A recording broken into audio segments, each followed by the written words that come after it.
Hi students. जैसा कि आप लोगों को पता चला कि आप लोगों का एक न्यू बैच स्टार्ट होने वाला है। उसमें से बहुत सारे सब्जेक्ट्स पढ़ाए जाएंगे। क्लासेस है जैसे 7th 8th 9th 10th 11th 12th। तो मेरा जो सब्जेक्ट है वो फिजिक्स केमिस्ट्री मैथमेटिक्स है। ये फिजिक्स केमिस्ट्री मैथमेटिक्स मैं क्लास 11th और क्लास 12th का क्लासेस लूँगा आपके न्यू बेंच में। और यहाँ पर मैंने सिलेबस को एक्सप्लेन किया है। देखो, बोर्ड की बात आती है तो आप लोगों में से बहुत लोगों का ये सवाल आ रहा होगा कि ये किस बोर्ड पर आधारित है। तो चूंकि मैं बता देना चाहता हूँ कि ये सीबीएसई बोर्ड पर भी आधारित है। आपका एनसीईआरटी जो किताब है और जैक बोर्ड, आप किसी भी राज्य से आते हैं जैसे हरियाणा, राजस्थान, इंडिया के किसी भी राज्य से आते हैं, ये सिलेबस सब वैलिड है। क्लास 11th फिजिक्स, ये फिजिक्स का सिलेबस है। क्लास 12th का ये सिलेबस एनसीईआरटी के लिए वैलिड है, सीबीएसई बोर्ड के लिए वैलिड है, जैक बोर्ड के लिए वैलिड है, हाँ स्टेट बोर्ड के लिए। ठीक है, तो इस छोटे से लेक्चर में हम फिजिक्स के सिलेबस को देखेंगे। जब मैं क्लास ले रहा हूँगा तो आप ये एक बार क्लियर हो जाए कि हमारा सिलेबस क्या है फिजिक्स को लेकर। याद रहिए क्लास 12th का है, ना कि क्लास 11th का। हाँ, मेरा रोल इतना रहेगा कि क्लास 12th और क्लास 11th, ये दोनों क्लास का मैं फिजिक्स केमिस्ट्री मैथमेटिक्स का क्लास लूँगा। तो चलो इस लेक्चर में जो बात करना था उस पर बात करते हैं। आपका वो जो सारा चैप्टर्स है क्लास 12th का, उसे यूनिट वाइज डिवाइड किया गया। एनसीईआरटी ने किया होगा डिवाइड, सीबीएसई बोर्ड ने, तो मैंने भी यहाँ उसी प्रकार लिखा है। अच्छा, ये यूनिट को डिवाइड किया गया, इसके पीछे क्या कारण है वो भी जानेंगे। तो यूनिट नंबर 1 है जिसका नाम है इलेक्ट्रोस्टैटिक्स। इसी यूनिट नंबर 1 में हमें 2 चैप्टर्स देखने को मिलता है। पहला है इलेक्ट्रिक चार्जेस एंड फ्लूइड्स और सेकेंड चैप्टर है इलेक्ट्रोस्टैटिक पोटेंशियल एंड कैपेसिटेंस। अब देखो, इस यूनिट में 2 चैप्टर्स हैं। अब यूनिट का मतलब समझो। ये बताता है कि आप किस इन्वायरमेंट में जा रहे हैं, किस वातावरण में एंटर कर रहे हैं। अच्छा, ये यूनिट नंबर 1 क्या बता रहा है, किस वातावरण में? ये बताएगा कि आप जो चार्जेस होते हैं इलेक्ट्रिक चार्जेस, वो रेस्ट में हो तो क्या क्या प्रॉपर्टी आता है, हम क्या क्या जानते हैं। यानी चार्जेस सिर्फ रेस्ट में हो उसके बारे में हम डिस्कस करते हैं। ये वातावरण हो गया, ठीक है। अच्छा, सेकेंड यूनिट है करंट इलेक्ट्रिसिटी। इस यूनिट में सिर्फ एक चैप्टर है जिसका नाम है करंट इलेक्ट्रिसिटी। वन चैप्टर है। अच्छा, इसका क्या मतलब यूनिट, इस यूनिट में ये वातावरण आपको फील कराएगा कि हम वो चार्जेस के बारे में जान रहे हैं जो सिर्फ मूव कर रहे हैं, ना कि रेस्ट में। जो रेस्ट में थे वो यूनिट नंबर 1 में पढ़ लिए होंगे हम।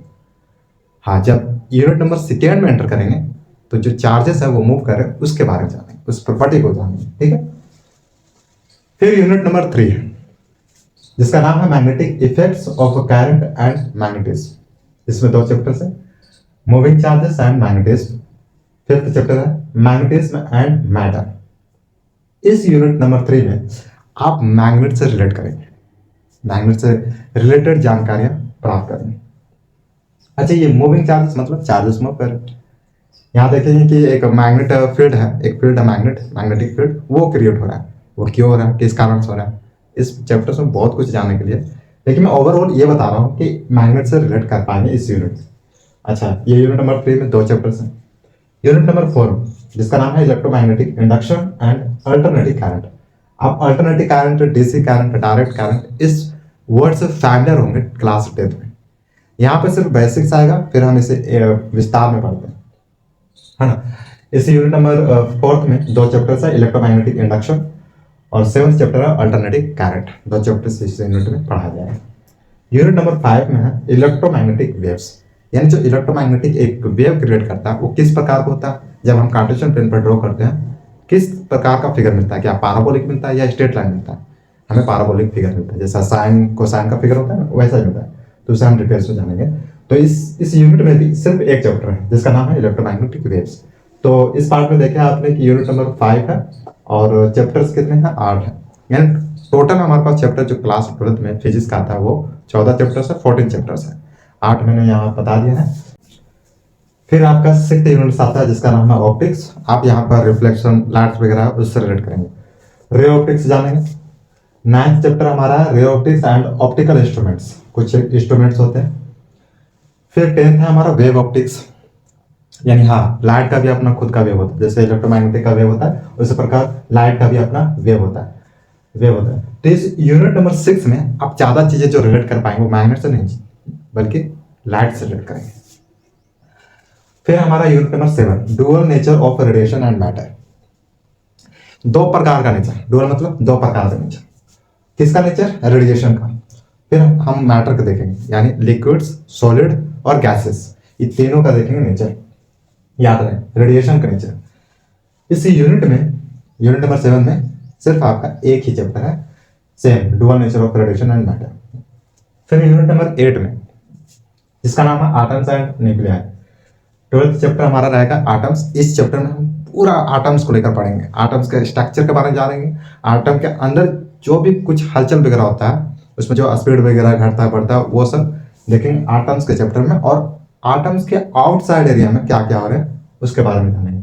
फिर 13 आपका जो है न्यूक्लियाई, मॉलिक्यूल्स होते हैं।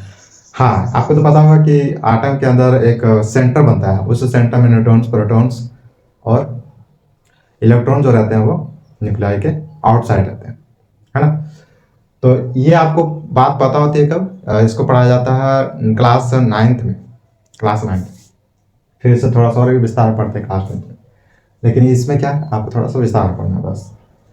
क्लास यूनिट नंबर 9 है जिसका नाम है इलेक्ट्रॉनिक डिवाइस। आप इस वर्ड से समझ पा रहे हैं कि हम वो डिवाइस, इलेक्ट्रॉनिक डिवाइस के बारे में जानेंगे जिसमें सेमीकंडक्टर पाया जाता है। इसी की हेल्प से आज हम लैपटॉप, ये डिवाइसेस वगैरह, रेफ्रिजरेटर, एलसीडी वगैरह ये सब हम देख पा रहे हैं, चला पा रहे हैं, यूज़ कर पा रहे हैं।